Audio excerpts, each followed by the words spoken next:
मोदी जी के जयकारों को चुनाव की मोहताज नहीं है ये जयकारे। सबसे ज्यादा धोखा राजसमंद विधानसभा की जनता के साथ हुआ है। स्वर्गीय किरण जी माहेश्वरी थे, मंत्री थे, तो क्या वो नहीं कोशिश करके सब ला सकते थे? कल भी राजसमंद में गूंज थी, राजस्थान में गूंज थी, जहां अशोक गहलोत अपने राहत शिविर के माध्यम से बता रहे थे कि जितना लाभ हमने दिया है उतना लाभ कोई दे नहीं पाएगा और ये लाभ इतना है कि सरकार वापस आएगी। हम सब जिम्मेदार हैं। किरण जी का जिक्र उपचुनाव तक हो गया, उसके बाद अब दीप्ति माहेश्वरी के कार्यकाल को देखा जाएगा। मोदी जी के लाभार्थी के साथ साथ दीप्ति जी के लाभार्थी, ये तो होता है। ये जयकारे चुनावों तक चलेंगे या लग रहा है मामला कहीं होना है कि राहत शिविर के सामने कहीं गड़बड़ा ना जाए? जब हम जनप्रतिनिधि होते हैं तो हम कहीं भी ये जाकर ये नहीं बोलते कि आप किस पार्टी को बिलोंग करते हैं। मुझे उस विषय में ही बात नहीं करनी जो बहुत महत्व रखता है।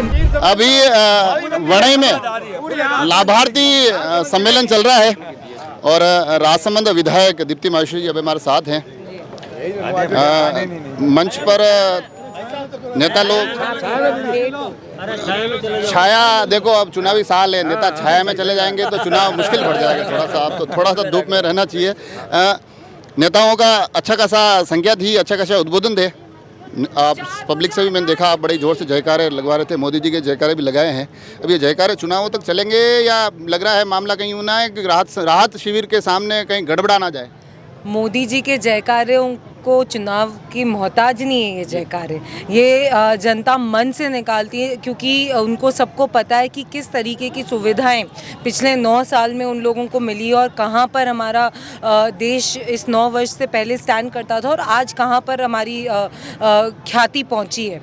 तो मैं ये समझती हूँ कि मुझे उस विषय में ही बात नहीं करनी जो बहुत महत्व रखता है। इम्पोर्टेंट ही नहीं है जिस बारे में कंपैरिजन हम उस विषय पर चलते हैं जो विषय, क्योंकि आज लाभार्थी आपके तमाम आए केंद्र सरकार की योजनाओं के लाभार्थी, मगर लाभार्थी शब्द कल भी राजसमंद में गूंज थी, राजस्थान में गूंज थी, जहां अशोक गहलोत अपने राहत शिविर के माध्यम से बता रहे थे कि जितना लाभ हमने दिया है उतना लाभ कोई दे नहीं पाएगा और ये लाभ इतना है कि सरकार वापस आएगी। जो लाभ उन्होंने दिए हैं, जिस बात की मैं ये कहूँगी कि लाभ दिए तो नहीं है, पर जो लाभों की वो कहते हैं कि हम ये कर रहे हैं, सिर्फ कागजी पर है, सिर्फ कागज़ों पर है ये घोषणाएं।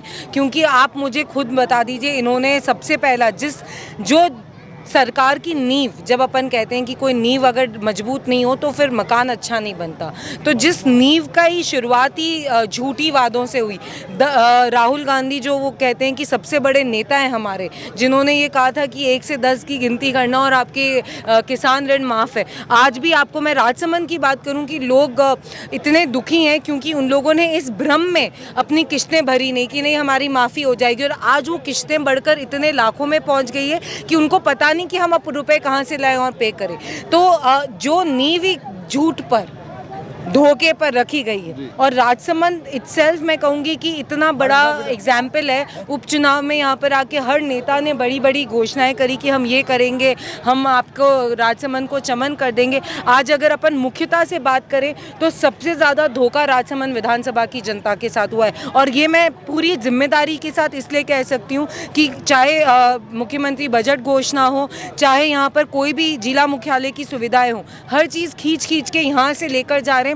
तो इतना दुर्व्यवहार, मुझे लगता है कि देखिए, जब हम जनप्रतिनिधि होते हैं तो हम कहीं भी ये जाकर ये नहीं बोलते कि आप किस पार्टी को बिलोंग करते हैं। जनता, जनप्रतिनिधि वर्ड इसलिए क्योंकि वो सब पूरी जनता। ये तो राजनीतिक पैटर्न है कि जिसकी सरकार का विधायक होगा वहाँ काम होगा, ये तो राजनीतिक पैटर्न है। नहीं, तो ऐसा पैटर्न हमारी भारतीय जनता पार्टी की उसमें तो नहीं हुआ करता था। आप DMFT की घोषणाएं अगर उठाकर देखेंगे, जब स्वर्गीय किरण जी माहेश्वरी थे, मंत्री थे, तो क्या वो नहीं कोशिश करके सब ला सकते थे? लेकिन equal distribution of funds, equality जो सबसे ज़्यादा ज़रूरी है। जब हम बोलते हैं कि हम सब जिम्मेदार हैं, अगर राजसमंद का प्रतिनिधित्व कर रहे हैं इस जिले का, तो हम चारों मिलकर कर रहे हैं ना, चारों एक समान होकर। आखिर में ये बताइए, आपने किरण जी का जिक्र किया, किरण जी का जिक्र उपचुनाव तक हो गया, उसके बाद अब दीप्ति माहेश्वरी के कार्यकाल को देखा जाएगा, तो इस कार्यकाल का आकलन किस प्रकार से करेगी जब वोटों में आप चुनाव में जाएंगे? देखिए, जिक्र किसी भी व्यक्ति का जिसने एक लंबे समय तक पार्टी को, जनता की सेवा कर आज हम मोदी जी हैं तो हम अटल बिहारी जी की बातों को नहीं भूलते। आज वसुंधरा जी आए तो हम भैरू सिंह जी शेखावत के उसमें नहीं भूलते। जब किरण जी आए तो हमने खोईवाल साहब को नहीं भूला राजसमंद में। तो कोई भी व्यक्ति हरिओम सिंह जी भूलने को की नहीं बात नहीं भूला कर रहा हूँ, है। आपकी पर मैं उपलब्धि की आपको तरफ नहीं, हम ये बोल रहे हैं, आप ये बोल रहे हो कि नहीं, याद उनका रहेंगे, हो पर गया। अब आकलन, तो काम का आकलन। काम का आकलन तो सरकार के हिसाब से होता है, और 2.5 साल जो मुझे मिले, हमने पूरे प्रयास करे, अपनी बातों को प्रमुखता से विधानसभा के पटल पर भी रखा है।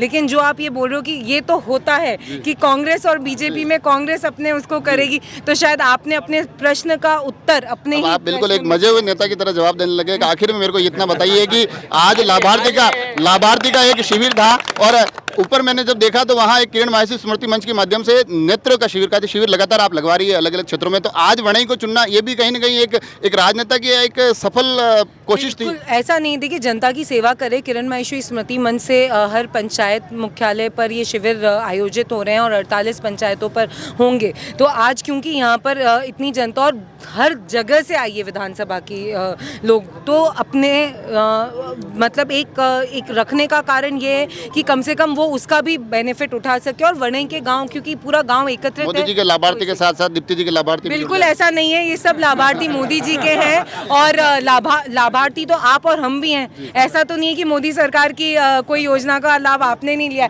तो हम सब लाभार्थी हैं उसके।